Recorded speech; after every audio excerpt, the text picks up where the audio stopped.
이게 바로 예루살렘으로 가는 정확한 정의예요. 예루살렘으로 간다는 것은 지금 철저히 이기심과 자아에 대한 부인을 말씀하고 계시는 것이죠.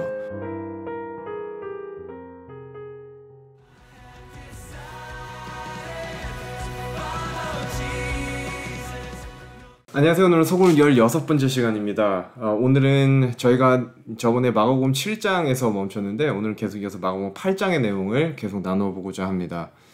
시대소망에서 예수님의 생애를 계속 이제 연계를 하면서 어느 딱 한 시점에 있어서 그리스도의 지상 사업의 마지막이 재촉되고 있었다라고 딱 어떤 전환점을 언급하는 부분이 있어요. 그게 어디냐면 이제 마가복음 8장 27절의 내용이에요. 그러니까 이제 여기서부터 마지막 예수님의 십자가의 전개가 굉장히 빠르게 이제 연계된다. 이렇게 어떠한 전환점의 시점을 말해주고 있는 건데 그 내용을 오늘 좀 같이 나누고자 합니다.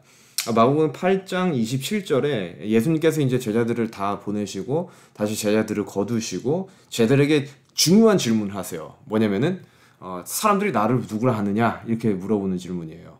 근데 이 질문을 잘 생각해 보면은 예수님이 정말 이 질문 하셨을까요? 예수님은 사람들이 예수님을 어떻게 생각할지 다 알고 있었거든요. 그래서 이 답을 인해서 깜짝 놀란 사람들은 누구냐면은 예수님이 아니라 예수님 놀라지 않으셨어요.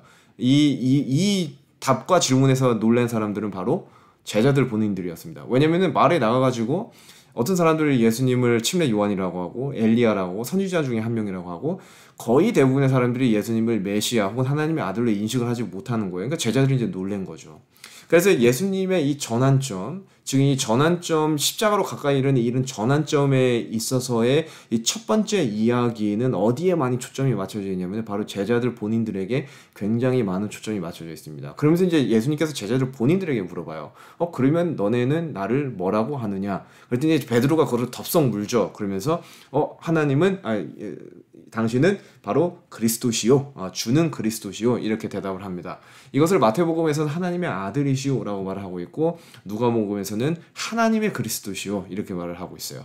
그러니까 한마디로 정리하자면은 베드로는 예수님을 하나님의 아들이시자 바로 메시아라는 것을 정확하게 인식하고 인정하는 것이죠. 바로 여기서부터 이제 예수님께서 굉장히 중요한 언급을 하세요. 그래? 그러면은 내가 지금부터 말하는 내용을 아무에게도 말하지 마 하시면서 31절에 제자들 본인들에게 개인적으로 직접적으로 처음으로 예수님께서 공개하십니다. 그 내용이 바로 무엇이냐면은 이렇게 성경을 적고 있어요.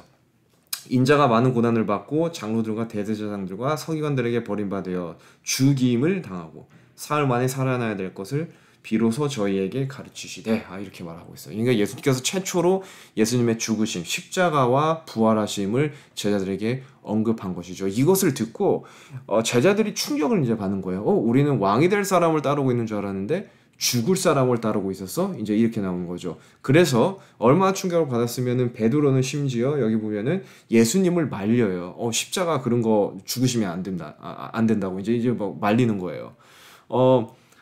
제자들에게 이제 시련이 이제 오기 시작했습니다. 이 말을 듣자마자 방금 전까지만 해도 제자들을 대표해가지고 베드로가 뭐라고 말했냐면 예수님을 하나님의 아들로 인정을 했거든요. 근데 이 소리를 듣자마자 갑자기 시험에 들기 시작하는 거예요. 진짜 하나님 아들 맞아? 이렇게 나오는 거예요. 그러면서 제자들에게 이때부터 이 내용이 굉장히 중요한데 이때부터 선택이 주어집니다. 무엇이냐면은 예루살렘으로 갈래 말래. 예루살렘으로 갈 것인가 말 것인가 이 선택이 주어져요. 예수님께서 지금 죽으심이 예루살렘에서 일어날 것이라는 것을 명확하게 제시해 주셨거든요. 그럼 제자들의 질문이 이제 이거예요. 이게 이해가 안 가는 거예요. 뭐냐면은 예루살렘에서 죽으실 거면 예루살렘을 안 가면 되지. 이거예요. 제자들은 지금 여기서도 너무 사람들이 예수님을 좋아하고 지금 뭐 갈릴리 지방으로 가서 사람들이 막 환영을 하고 예수님 뭐 벳세다에 가서 사람들 마저 환영하고 막 거기서 기적도 베푸시고 이러셨는데 왜 굳이 예루살렘으로 가서 죽으심을 자원하느냐, 재촉하느냐 이게 제자들은 도저히 이해가 안 가는 거예요. 그래서 여기서 제자들에게는 굉장히 큰 시험과 함께 하나님의 아들이 맞아? 라는 시험과 함께 선택권이 주어집니다. 무엇이냐면은 예루살렘으로 갈래 말래. 그러면서 예루살렘으로 간다는 것에 대한 정확한 정의를 예수님께서 34절에 하세요. 뭐냐면은 무리와 제자들을 불러 이르시되 아무든지 나를 따르려거든 자기를 부인하고 자기 십자가를 지고 나를 쫓을 것이니라. 여기 보니까 나를 따라오려거든 너희가 나하고 같이 예루살렘으로 가면은 자기를 부인하고 자기 십자가를 지고 나를 쫓을 것이니라. 이게 바로 예루살렘으로 가는 정확한 정의예요. 예수님께서는 제자들을 보고 너네들이 지금 가지고 있는 욕망, 너네들이 지금 가지고 있는 지위에 대한 욕, 지위욕, 너희들이 가지고 있는 그런 포부, 너희들이 가지고 있는 그런 이기심, 너희들이 가지고 있는 그런 자존심, 너희들이 나에게 가지고 있는 헛된 소망, 이런 것들을 다 포기하고 같이 갈 수 있겠니? 예루살렘으로 간다는 것은 지금 철저히 이기심과 자아에 대한 부인을 말씀하고 계시는 것이죠. 이기심에는 생명이 없습니다. 이기심은 죽음이에요. 생명은 어디 있냐면은 죽음에 있습니다. 바로 십자가, 죽음을 상징하는 십자가에 바로 그 생명이 있는 것이죠. 그래서 우리가 예수님을 따를 때에 우리가 여전히 우리 자신에 죽지 못하고 우리가 여전히 우리의 이기심을 포기하지 못한다는 것은 무엇이냐면은 우리가 예루살렘으로 가기를 선택하지 않는다는 뜻이에요. 예루살렘으로 간다는 선택은 분명히 나에 대한 포기, 나에 대한 부인을 의미합니다. 이것이 어떻게 가능한가요? 오직 예수님의 십자가를 바라봄으로 가능하다는 것이죠. 그래서 지금 이 시점, 예수님의 사역의 전환점이 되는 이 시기 때에 던져지는 굉장히 중요한 질문이 있습니다. 그 질문과 함께 이 전환점이 시기가 돼요. 이 전환점의 시점이 시작이 돼요. 뭐냐면은 예루살렘으로 갈 것인가? 예루살렘으로 갈 것인가? 우리는 하늘 예루살렘으로 향하고 있죠. 이 하늘 예루살렘을 향하고 있는 우리에게 똑같은 질문이 주어집니다. 우리 자신에 대해서 포기할 것인가? 우리 자신에 대해서 철저히 부인할 것인가?